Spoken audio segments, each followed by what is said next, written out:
With us now, NewsNation contributor Scott Bolden and Lewandowski, former campaign manager to Donald Trump and New York Times best-selling author. Gentlemen, it is good to see both of you.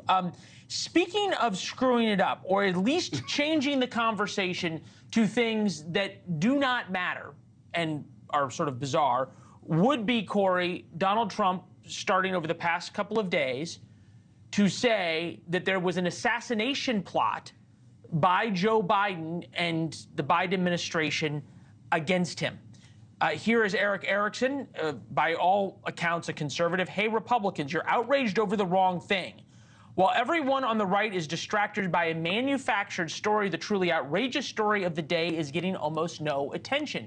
And we see it happen over and over and over again, that Donald Trump obsesses over something, and he does it on the stump, and then the media takes that, runs with it, and ignores all the other issues that Republicans could talk about. Why does this keep happening? Well, Leland, look, I think what Donald Trump was talking about, because it was just uncovered, was Merrick Garland was on Capitol Hill testifying in front of the Senate that when the warrant was issued to search Mar-a-Lago, they authorized the use of deadly force. To most people, that is so preposterous that a former president's home is not only being searched. Corey, it's not though. Okay, the fact of the matter is, every time an FBI agent carries the badge in official capacity, deadly force is authorized. It was authorized, by the way, in the Joe Biden raid as well. It is a non-story. It is silly. It makes Donald Trump look silly. It makes Republicans who are talking about it look silly when there's lots of things to talk about that are meaningful to American people. I don't get it.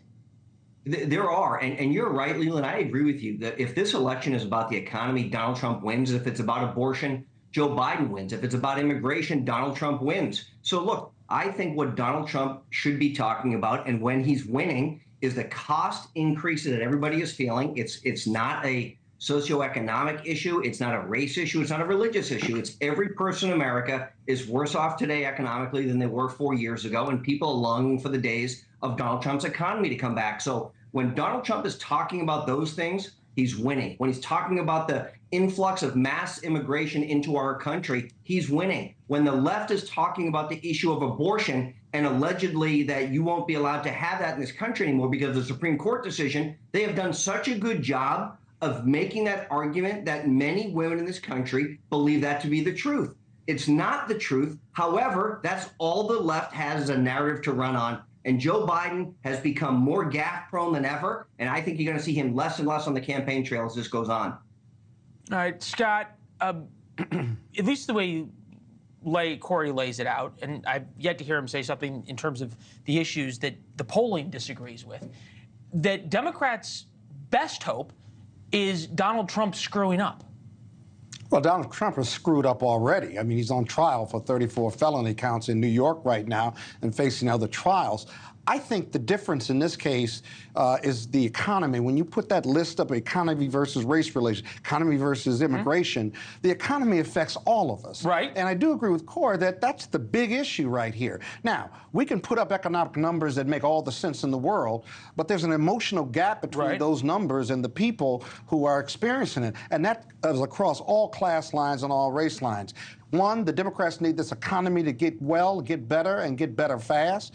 Two, we need to remind them that Donald Trump owns the abortion issue, and the abortion issue and women's rights issues is huge, and that can be a driving factor because the GOP fails in that regard. And then the immigration. One of the reasons Donald Trump is up in the Bronx right now is because there are a lot of people of color who have come from other countries, did it legally, and I think many of them resent the illegalization or the process of those who came here illegally. Now, there's a path to citizenship. At the same time, those are the issues. Democrats can't run from it. Those are the issues. Democrats can't run from it.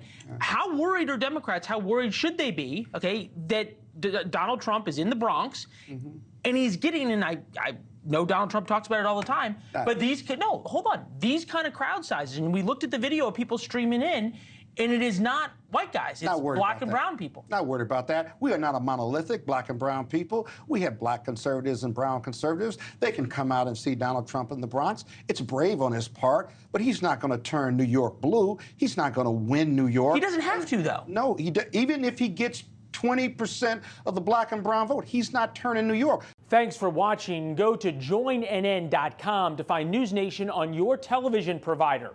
And don't forget to click the red subscribe button below to get more of NewsNation's fact-driven, unbiased coverage.